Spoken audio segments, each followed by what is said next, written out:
여러분 안녕하세요. 샬롬. 오늘은 울어본 사람만이 웃을 수 있습니다.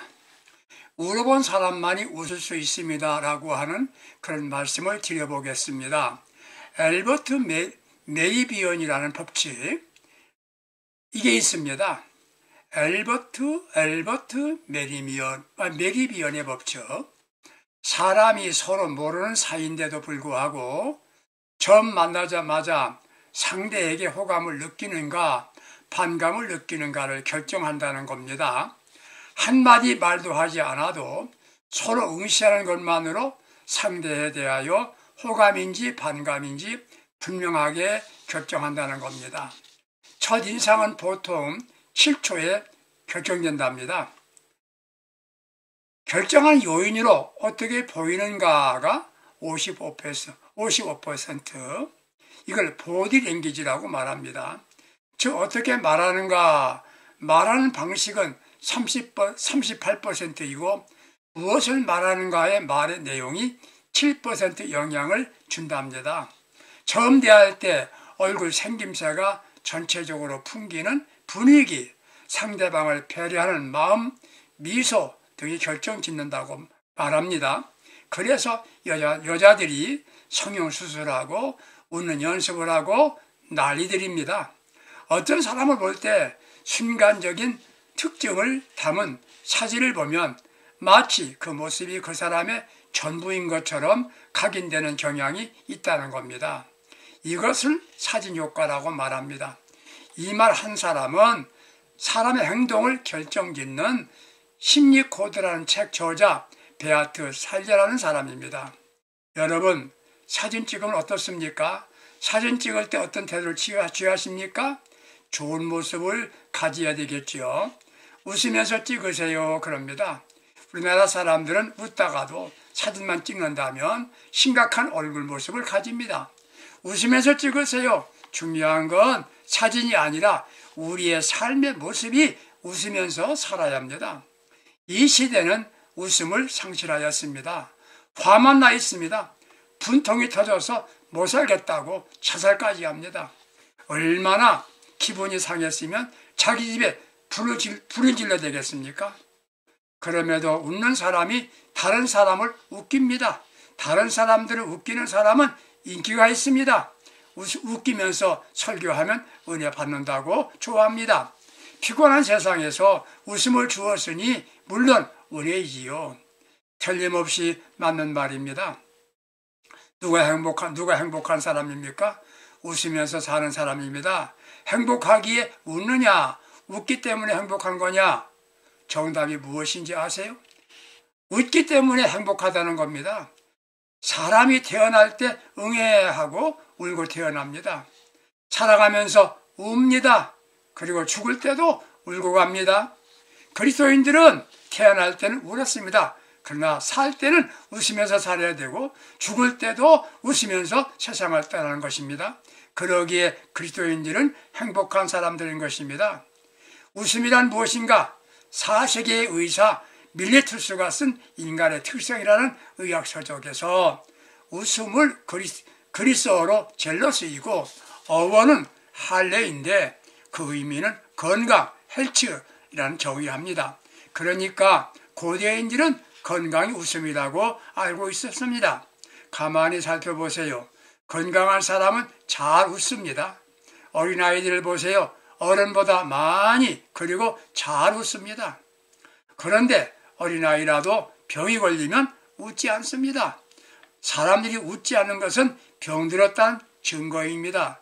속담에 일소 한 번 웃으면 더 젊어지고 일로라는 말을 합니다. 한 번 화나면 더 늙어진다 그런 말이지요. 한 번 웃으면 그만큼 젊어지고 화내면 늙는다는 말이에요. 웃음은 육체를 건강하게 하는 힘이 있습니다. 웃는 사람은 얼굴이 예뻐진답니다. 건강하게 자라는 어린아이들은 하루에 400번을 웃는데 어른들은 평균 15번 웃는다고 말합니다. 미국의 버클리 대학에서 조사한 바에 의하면 이탈리아 사람들은 하루에 19분을 웃고 프랑스 사람들은 18분을, 영국 사람들은 15분을, 독일 사람들은 6분을 웃는다는데 한국 사람은 몇 분이나 웃을까요? 우리는 큰 소리로 1분 동안 웃는 것은 10분간 조깅하는 것과 같다는 겁니다. 웃으면서 삽시다. 웃으면서 살아보십시다. 웃음은 사람을 성공하게 만듭니다. 사람의 마음을 움직이는 게 하는 것이 바로 웃음입니다. 소비자가 물건을 살 때 95%는 점원의 얼굴에서 결정된다고 말합니다. 가게 들어가 보니 다 가게 들어가기 전에 사고자 하는 물건을 생각하고 들어오는 사람은 25%이고 나머지 75%는 무심코 물건을 보게 된다는 겁니다. 그래서 백화점의 점원들이 무슨 훈련을 먼저 하나요? 허리 굽혀 인사하는 훈련, 웃는 연습을 합니다. 웃어야 성공한다는 겁니다. 노조가 있지 않습니까? 파업을 합니다. 일하지 않는 것이 파업인데 얼마 전 홍콩에서 한 항공사가 승무원들이 회사 측의 요구를 관철하기 위하여 일을 하는데 웃음 짓는 서비스만 파업하겠다고 경고하였답니다. 생각해 보세요. 항공사 승무원들은 탑승할 때부터 미소 짓고 친절해야 하는 거 아니겠습니까? 싸늘한 승무원들을 본 여행객들은 다시는 그 비행기를 타지 않기로 결심할 것입니다. 웃음에 대하여 연구한 사람들이 공통점은 웃음은 모든 것을 앞서가게 하는 요인이라고 말합니다. 중국 격언에 미소가 없는 사람은 기업을 경영하고 사람을 지도할 자격이 없다는 말을 한 것을 생각해 봐야 합니다. 웃으면서 삽시다. 웃으면서 예수 믿으십시다. 어떻게 하면 웃음을 가질 수 있을까요? 울어야 웃을 수 있습니다. 울어본 사람만이 웃을 수 있는 것이에요. 울어본 일이 없는 사람은 진정으로 웃을 수 없다는 말이에요. 우리는 무엇 때문에 울어야 됩니까? 먼저 죄 때문에 울어본 사람은 기쁨으로 웃을 수 있습니다. 성경 요나서를 보게 되면 니느웨 백성들이 죄로 인하여 심판받게 되었습니다. 요나는 하나님께서 심판하신다고 하는 것을 경고하는 걸 그대로 경고하고 알려줬습니다. 전했을 뿐입니다. 심판에 대한 선언을 들은 니느웨 성 사람들이 울며 회개합니다.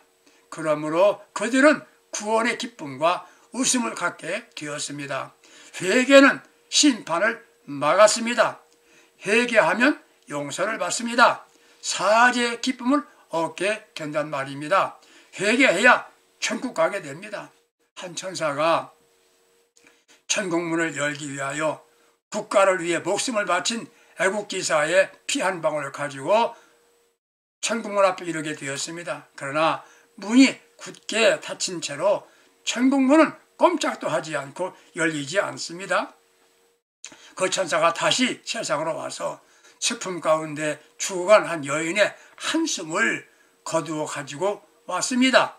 그러나 결과는 마찬가지였습니다. 마지막으로 천사는 자신의 죄를 회개하면서 흘린 노인의 눈물 한 방울을 가지고 천국문에 갔더랍니다. 그러자 천국문이 꽝 열렸습니다. 그렇습니다. 눈물은 천국문도 열게 하는 힘이 있습니다. 웃음의 문을 엽니다. 회개의 눈물이 필요한 때가 바로 오늘입니다. 회개하며 울면 우리는 웃게 될 것입니다. 우리는 무슨 죄를 회개합니까? 회개해야 됩니까? 다른 이들과 관계 속에서 사랑하지 못했던 것, 미워했던 것을 회개해야 합니다. 미움을 갖고 있는 사람에게 웃음이 있을 수 없습니다.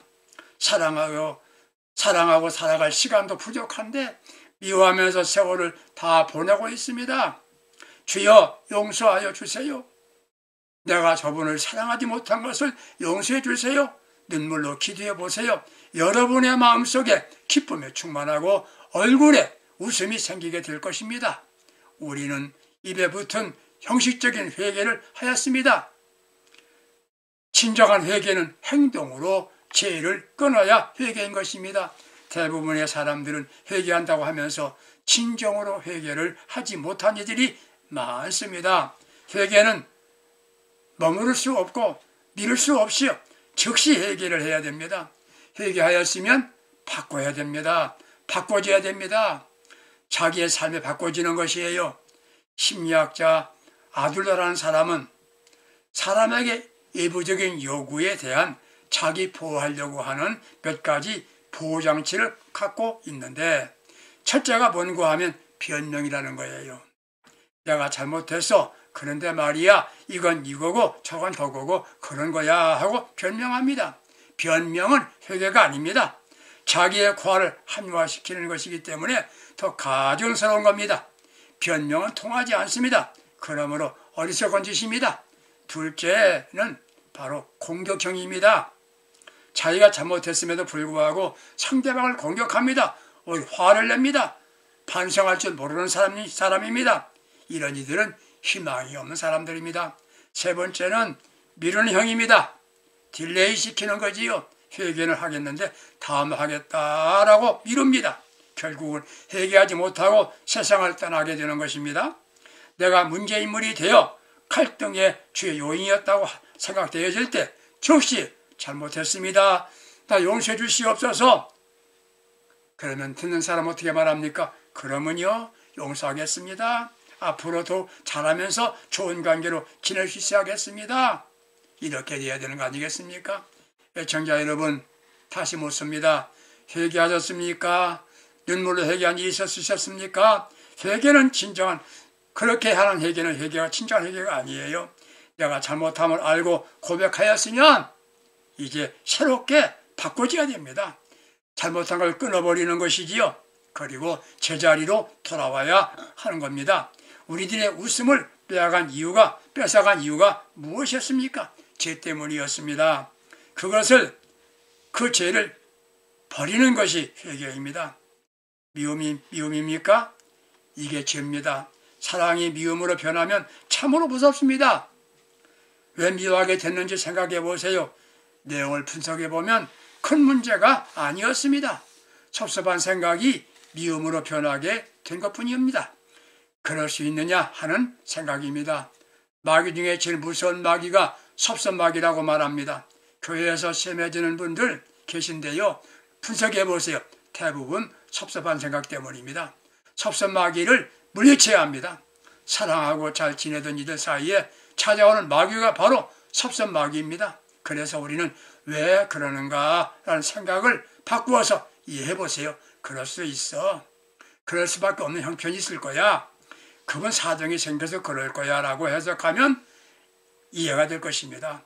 내가 섭섭했고 내가 미워했던 생각을 회개함으로 바꿔야 됩니다.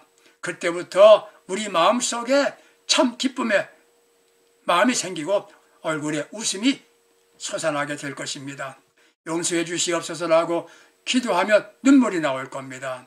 그 후에 웃을 수가 있는 것이에요. 하나님께서 축복해 주십니다. 미움을 사랑으로 바꾸는 순간 웃을 수 있게 되는 겁니다. 원망하고 불평하던 이들에게 웃음이 있겠습니까? 없습니다. 원망하는 이들을 말을 들어보세요. 항상 이유가 있습니다. 맞는 것 같지요? 맞는 것 같지요? 그러나 하나님께서는 그 원망을 기뻐하지 아니하십니다. 원망하는 사람에게 하나님께서는 축복하신 일이 전혀 없습니다. 하나님은 감사하고 사랑하는 이들에게 모든 것이 합력하여 선을 이루게 만들어 주신다고 약속을 했습니다. 우리 원망하고 미워하고 불평했던 것 회개하며 눈물 흘리면서 그 다음에 그 웃음을 선물로 받으시기를 바랍니다. 다음은 왜 웁니까? 실패로 인하여 울어본 사람이 웃을 수 있는 것입니다. 우리는 실패할 수가 있어요. 내가 하는 일이 타당하고 반드시 잘 될 수 있다고 생각했는데 실패합니다. 이런 말을 들어보셨습니까? 실수는 준우승이다. 실수는 준우승이다. 실수하지 않아야 선수가 되고 우승하였던 것이지요. 실수와 실패는 다릅니다. 실수는 다시 해볼 기회가 없는 것이고 실패는 다시 할 수 있는 기회가 있다는 것이에요. 실수하지 마시고 실패할 때 울면서 다시 시작해 보시기 바랍니다. 로버트 슐러의 실패에 대한 정의를 들어보면 실패는 당신의 실패자임을 의미하지 않는다. 다만 아직 성공하지 못했을 뿐임을 의미한다. 실패는 당신이 위신에 손상된 것을 의미하지 아니한다. 다만 무언가를 용감히 시도했음을 의미한다. 실패는 당신의 틀렸음을 의미하지 않는다. 다만 다른 방법으로 해야 할 것을 의미한다. 실패는 당신의 포기해야 된다는 것을 의미하지 않는다. 다만 더 열심히 해야 한다는 것을 의미한다. 그렇습니다. 실패하였을 때 울 수도 있겠습니다. 하나님께서는 우리에게 실패로 끝나게 하시지 않습니다. 실패하실 때 울어보세요. 억울해서 울게 되지요. 이유가 분명하기 때문에 울게 됩니다. 우리가 기억할 것이에요. 분명히 기억할 게 하나 있습니다. 하나님이 내 삶의 주인이 아니라 내가 주인 노릇하다가 실패하였기에 울어야 합니다. 실패는 주님이 원하시는 것, 주님의 뜻은 자기의 삶과 관계가 없이 살아왔기 때문에 실패한 겁니다. 만일 자신이 실패하였다면 실패한 사람들의 습관을 본받았기 때문에 실패한 겁니다. 후회하며 울어야 합니다. 실패의 원인, 오늘의 중요성을 알지 못해서 그렇습니다. 오늘 이 시간이 얼마나 소중한 것인가 모르고 사는 사람들은 실패하는 겁니다. 세 번째는 잘못되는 것이 남의 탓이라고 남을 씻기만 했습니다. 경제는 생산과 분배라는 말을 사용합니다. 그런데 여유있게 사는 이들은 계속 생산에 관심을 가집니다. 적게 가진 이들은 분배에 관심을 갖고 분배에 대한 말만 하고 있습니다. 참 잘된 사람은 씻기만 한 이들이 아니에요. 잘된 사람을 씻기만 한 사람은 실패하게 되는 거예요. 그 다음에 실패하는 사람들은 허황된 꿈만 꿉니다. 말로는 항상 푸짐합니다. 실천에 나갈 방법도 없습니다. 잘 살겠다는 꿈을 가지고 날마다 로또 복권만 사면 되는 겁니까? 실패하게 되는 거지요. 실패하는 사람들은 계획이나 자기 개발에 눈 씻고 보아도 없습니다. 당연한 실패를 하는 겁니다. 실패하는 한 사람들은 도전이 없어요. 타협과 아부에만 급급합니다. 타협이 당장 이익이 있을지 모르지만 결과는 실패한다는 것을 미리 예측해야 되는 것입니다. 울어야 합니다. 내가 실패한 것은 나 자신이 잘못해서 실패하였구나. 그러면서 우리는 눈물로 다시 시작하는데 넘어짐으로 걷는 법을 배운다는 말이 있습니다. 영국의 속담과 같이 재기할 기회를 다시 찾아야 됩니다. 도전하십시오. 다시 시작하세요. 실패한 그 자리에서 기도의 눈물을 흘리십시오. 주여 도와주세요. 눈물로 울어야 웃을 때가 옵니다. 눈물 흘리며 노력하는 사람에게는 웃을 때를 하나님 주시는 것입니다. 눈물 흘리는 사람은 반드시 웃을 때가 있다. 무슨 눈물입니까? 회개의 눈물을 흘렸습니다. 고귀한 눈물이 있습니다. 사랑하기에 흘리는 눈물입니다. 눈물 중에는 생산적인 눈물이 있어요. 그 하나가 기도의 눈물이지요. 요의 선지는 이렇게 말합니다. 너희는 이제라도 금식하며 애통하고 마음을 다하여 내게로 돌아오라. 요에서 2장 12절 말씀입니다. 기도가 응답되고 하나님의 놀라운 축복을 위하여 눈물이 있는 기도가 있어야 합니다. 자녀를 위하여 눈물로 기도해 보세요. 그 가정에 웃음을 주십니다. 교회를 위하여 눈물로 기도해 보십시오. 그 교회는 웃는 교회가 될 것입니다. 또 하나는 눈물이 있어야 합니다. 수고하는 눈물입니다. 어떤 사람이 큰일 했다고 할 때 단순히 행운이나 우연이 아닙니다. 남이 모르는 수고의 눈물이 있었기 때문입니다. 성공한 사람들의 고백 중에 공통된 말이 있습니다. 그게 뭔지 아세요? 공짜는 없더라. 공짜가 없지요. 그리고 그들의 삶의 철학은 남보다 한 발짝 빠르게 더 노력했다는 것이죠. 다른 이들보다 조금만 더 수고했다는 것이죠. 모든 사람들이 화가 나 있습니다. 웃음을 잊어버렸습니다. 살고 싶지 않다고 말합니다. 그래서 자살하는 이들이 늘어납니다. 우리는 살아있어도 슬퍼 하지 마십시오. 여기에서 분통이 난다고 하소연하는 분들, 그건 아니지요. 우리는 웃으면서 살아야 합니다. 살만한 인생을 살아야 합니다. 제자리로 갑시다. 믿음의 자리에 가야 합니다. 이것이 회개입니다. 거기에 있을 때 웃을 수 있습니다. 실패의 눈물 흘리던 그 자리에서 일어나야 합니다.